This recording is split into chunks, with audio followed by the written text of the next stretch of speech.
నమస్తే, welcome to 929 TV. నేను ప్రియాంక. భారతదేశం అంటేనే సంస్కృతి సంప్రదాయాలకు పెట్టింది పేరు. ఇక్కడ వివాహ బంధం అంటే 7 జన్మల ముడి అని, పవిత్రమైన బంధం అని నమ్ముతాం. కానీ ఆధునిక డిజిటల్ యుగంలో ఈ నిర్వచనాలు మారిపోతున్నాయా? మన కళ్ల ముందే ఒక నిశ్శబ్ద మార్పు చోటు చేసుకుంటోంది. అది కూడా మన స్మార్ట్ ఫోన్ల ద్వారానే. హైదరాబాద్ లోని ఒక సాఫ్ట్వేర్ ఇంజనీర్ లేదా బెంగళూరులోని ఒక గృహిణి, వీరంతా తమ రోజువారీ జీవితంలో చాలా సాధారణంగా కనిపిస్తారు. కానీ వారిలో కొందరి స్మార్ట్ ఫోన్లలో ఒక రహస్యమైన యాప్ ఉంది. అదే గ్లిడెన్. సాధారణ డేటింగ్ యాప్లకు దీనికి ఉన్న తేడా ఏమిటంటే, ఇది ప్రత్యేకంగా వివాహ బంధంలో ఉండి కూడా కొత్త పరిచయాలను, ఉత్తేజాన్ని కోరుకునే వారి కోసం రూపొందించబడింది. నమ్మశక్యంగా లేకపోయినా ఇది నిజం. భారతదేశంలో ఈ యాప్ వినియోగదారుల సంఖ్య ఏకంగా 40 లక్షల మార్కును దాటేసింది. ముఖ్యంగా మన భాగ్యనగరం హైదరాబాద్ ఈ విషయంలో టాప్ గేర్లో దూసుకుపోతుందట. దేశవ్యాప్తంగా ఉన్న వినియోగదారుల్లో బెంగళూరు 18% వాటాతో మొదటి స్థానంలో ఉంటే, హైదరాబాద్ 17%తో అతి తక్కువ తేడాతో రెండో స్థానంలో నిలిచింది. అంటే సౌత్ ఇండియాలో ఈ రెండు ప్రధాన నగరాలు ఈ కొత్త ట్రెండ్ కు కేంద్ర బిందువులుగా మారుతున్నాయి. ఢిల్లీ, ముంబై వంటి మెట్రో నగరాలను కూడా హైదరాబాద్ వెనక్కి నెట్టడం ఇప్పుడు సామాజిక విశ్లేషకుల్ని నోరెళ్లబెట్టేలా చేస్తోంది. ఇక్కడ అత్యంత ఆశ్చర్యకరమైన విషయం ఏమిటంటే, కేవలం పురుషులు మాత్రమే కాదు, మహిళలు కూడా ఈ బాటలో వేగంగా పయనిస్తున్నారు. గత 2 ఏళ్ల గణాంకాలు గమనిస్తే ఈ యాప్ ను వాడే మహిళల సంఖ్య 148% పెరిగింది. ప్రస్తుతం ఉన్న వినియోగదారుల్లో 35% మంది మహిళలే ఉన్నారు.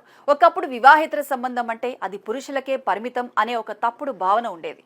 కానీ ఇప్పుడు ఆ హద్దులు చెరిగిపోతున్నాయి. మహిళలు కూడా తమ జీవితంలో ఏదో వెలితి ఉందని, దాన్ని భర్తీ చేసుకోవడానికి ఈ డిజిటల్ ప్లాట్ఫామ్లను ఆశ్రయిస్తున్నారని నివేదికలు చెబుతున్నాయి. ఈ యాప్ వినియోగించే సమయాల గురించి వింటే ఇంకా ఆశ్చర్యం కలుగుతుంది.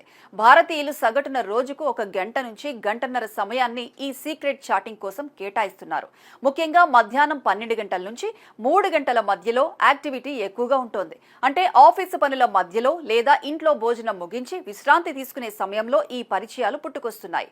ఇక రాత్రి 10 గంటల తర్వాత, అంటే ఇంటి సభ్యులంతా నిద్రపోయిన తర్వాత మళ్లీ ఈ డిజిటల్ తెరలు తెరుచుకుంటున్నాయి. వయసు విషయంలో కూడా ఒక విచిత్రమైన వైరుధ్యం కనిపిస్తోంది. ఈ యాప్ లోని పురుషులు ఎక్కువగా 25 నుంచి 30 ఏళ్ల వయసు ఉన్న యువతల కోసం వెతుకుతుంటే, మహిళలు మాత్రం 30 నుంచి 40 ఏళ్ల మధ్య ఉండి జీవితంలో స్థిరపడిన, పరిణితి చెందిన పురుషులను కోరుకుంటున్నారట. అసలు భారతీయులు ఎందుకు ఈ వైపు మొగ్గు చూపుతున్నారు?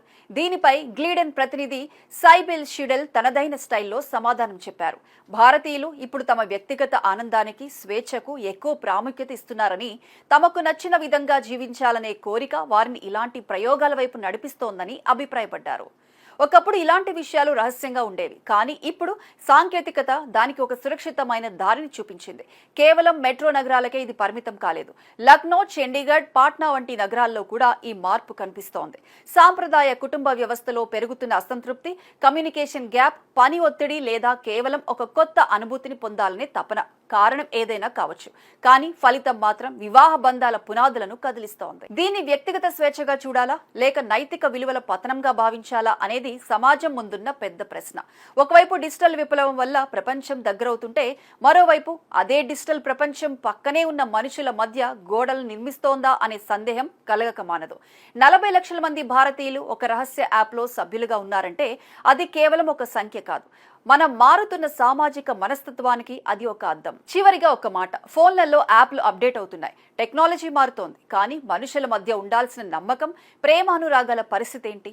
హైదరాబాద్, బెంగళూరు వంటి నగరాల్లో కనిపిస్తున్న ఈ గణాంకాలు రేపటి భారతీయ కుటుంబ వ్యవస్థకు ఎలాంటి సంకేతాలిస్తున్నాయి? ఆలోచించాల్సిన విషయం ఇదే.